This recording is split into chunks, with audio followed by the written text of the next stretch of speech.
Remember, there's some pretty important information here in the disclaimer. You might want to give the video a quick pause and read it.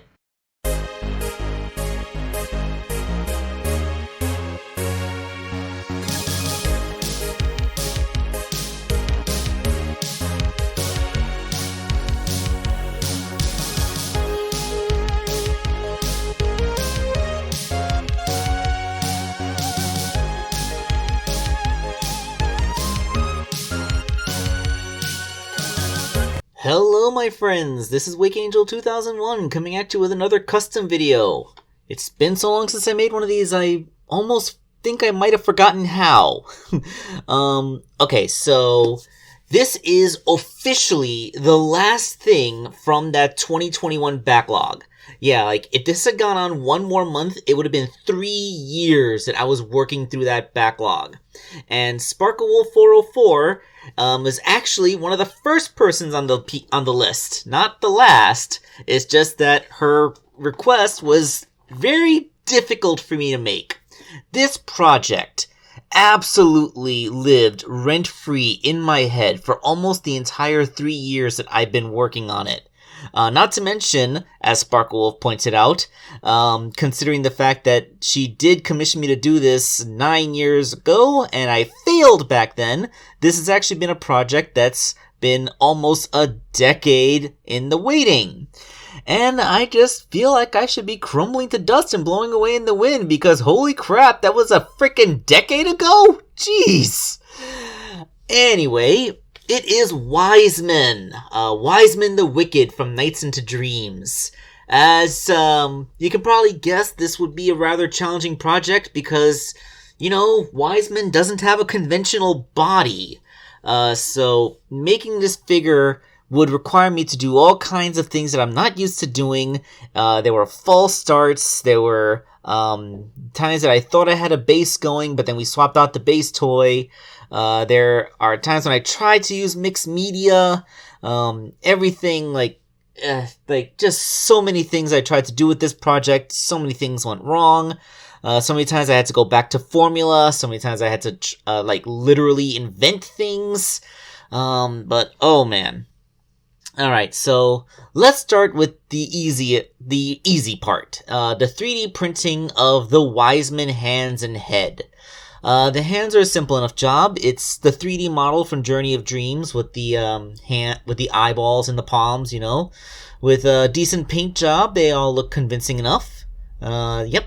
They're just hands, and they're very large hands too, so I could get all the details into them. And then there was the head. The head was a bit of a challenge to print. It's, you know, because as you can see, there's a lot of long, pointy things coming out of this head. So, yeah, like making sure that everything printed, cleaning up the support medium was quite a bit of a challenge. And ultimately, just painting it to look like Wizeman's head.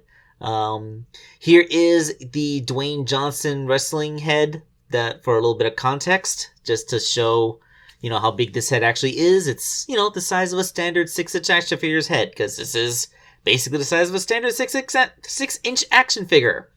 And I cannot pronounce words because been run ragged quite a bit over the weekend. A lot of stuff that I was doing, a lot of stress because of the printer not working. Think I got it running. Not 100% sure if it's gonna be super reliable, but hopefully things will work out with it. So, yeah, let's talk about the base. Ultimately, we got this cloak that you know, those those WWE figures that you can dismantle and customize them by swapping out parts. Yeah, that's what we went with. We went with the torso from one of that and this robe cloak thing that it's supposed to wear. I painted the torso a neutral gray color to be like, you know, like the way that Wizeman kind of has that thing going on.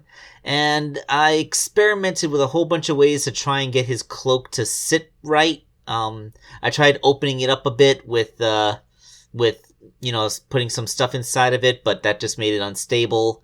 And, well, the one thing that I did do relatively easily was painting it to look like Wizeman's cloak, you know, with the blue and the patterns. Like, yeah, it's a complicated painting job, but I did do it. Now, Now, this is where the project stalled for quite some time, making his robes and armor and stuff. Because I was trying so hard to do out of various things. Like, I tried to make it out of craft foam. Sparklewolf sent me this actual cloak that kind of looked like it, that fit over the shoulders of the cloak that she gave me. But then in the end, she decided she wanted to use this broader Masterverse torso that would kind of push the cloak out a little bit more. I don't know how well that succeeded. All I know is that it tore the armpit a little bit. And then, like the robe thing wouldn't fit over this, so I was trying to figure out how to adjust it or how to make it again. And ultimately, there was only one thing I could do: sculpt it. Seriously, like after, oh, by the way, like all the false stars, like I spent most of the 3 years working on this project stuck at like the painted cloak and 3D printed parts phase. So yeah, I've been having this spiky horned 3D printed Wizeman head basically sitting on my work desk, making sure that it wouldn't break it for most of these 3 years. And, like, it's been sitting there for all this time while I tried to figure out how to make the rest of him. Before, when I finally finished pretty much every other project, I said, you know what, this has to be done. I'm not gonna focus on anything else until this part's done. So I just hunkered down and I did it the hard way, hand sculpting. I made the cloak, like the little shoulder bits of the cloak, painted it, sealed it. Then I made like this little scarf ribbon thing that goes down the front. I achieved this smooth part by laying out my epoxy on some wax paper, because it won't stick to wax paper. And then I put another wax paper on top of it and like ran over it with a chapstick too, but I basically rolling pinned over it to make it nice and flat. Then I cut the edges off to make it a neat little rectangle. Put a couple of slight bends in it, which I supported on a base. And it would ultimately harden into this shape, which I could then paint to look like the thing. That's all hand painted, by the way. It's not a tampergraphing, and I didn't use any stencils. I attached it to the front of the body with a little bit more epoxy and some glue, and then there would be a little bit more painting. There was a little bit more 3D printing. Original models I made myself, like his little necklace that has the Idia shards on it. They go right like that. The little collar things of his necklace, they're made out of poster board. And yes, the intricate design is once again hand done. These things were then glued onto the cloak in such a way. You can see I painted up the scarf thing. Then on top of that, I sculpted on his shoulder armor. This is another challenging thing to do because I'm sculpting these things that are designed to be pointy and kind of lift off a bit. So there's a very specific way you have to do that. And then one more 3D printed bit, his halo. I'm going to call it his halo. Now, fun fact, this was the last thing I printed before my printer crapped out on me because of that clog in the heat throat. So all the drama with me trying to fix my 3D printer, it was after I made this part. And it didn't even really print all the way, because all those little diamond things that go around the halo, they were supposed to come to points at the top, but they ended up flat because the printer crapped out because of the clog. So I would have to use epoxy sculpt to sculpt in all the little gems. Then I would have to paint it, put it onto the torso in just the right way, and then sculpt on that last bit of armor that holds it in place. This is an inelegant solution, but it was all I could really think of. Looked at the profile, you could see the angle that it's supposed to attach.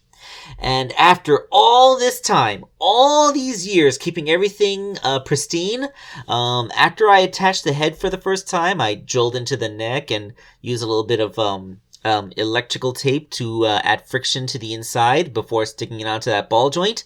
The stupid thing tipped over, and even though I was able to catch it, when I brought it back up and set it back down, it tipped over again, like literally the second I set it down, and this time I wasn't able to catch it, and it hit the ground, and some of the horns snapped. So, some of them I fixed. Some the parts were lost or damaged beyond recovery, so I made new horns out of craft foam, which I stuck on and then stiffened by painting over them with a layer of crazy glue and painted them to integrate in. If you can't tell which horn snapped, then that means I've done my job quite well. Of course, that all relies on you seeing the completed version. So here it is, finally. Oh, by the way, the arms are mounted on steel wire. Like I drilled holes into the shoulders of the figure, and you know, like the arms can now be posed by bending the wires, or you can move 3 of them in tandem by moving the whole shoulder joint, because the shoulder joint does still move. But yes. You have a Wizeman figure, you have the illusion of the floating hands around his body that you can put into whatever positions you want, and I am so glad to finally have this albatross off from around my neck, because oh my god, you have no idea how much this has been weighing on me for literal years. And as a quick follow-up, Sparklewolf also wanted me to include some various bits and bobs. For example, they want to try a chance at making a Metal Knight's figure. They even prepared this Metal Knight's body for themselves. Herself, I should say. Yeah, looks pretty cool. Just had to 3D print out some parts based on the Sonic Superstars model for the Metal Knight's robot character you can make for multiplayer mode. Yep, just printed out the feet, the forearms, and the head, you know. I also printed out Arium's head, because she wants to try a shot at making an Arium, and a couple of Sage figure heads, because, you know, they also want to make Sage. So, yeah, like, good luck, Sparklewolf. Hopefully you finish your customs in less time than it took me to make this Wizeman figure. And, yeah, with this, I have officially finished the last thing. Don't go inundating my inbox with requests for your commission, because I'm not quite ready to open them yet. I need to do one more follow-up video before I can officially reopen commissions. We will get to that very soon. But this has been the harrowing experience. So, yeah, thank you all for watching this video. Thank you all for your patience. We will hopefully get back into the flow of things. And this is WakeAngel 2001 signing off. Oh, hey everybody, it's me, Sonic the Hedgehog. Just here to remind you that if you haven't already, make sure to hit that like button. And for even more amazing customs, don't forget to subscribe to WakeAngel 2001. Because between you and me, they're way past cool.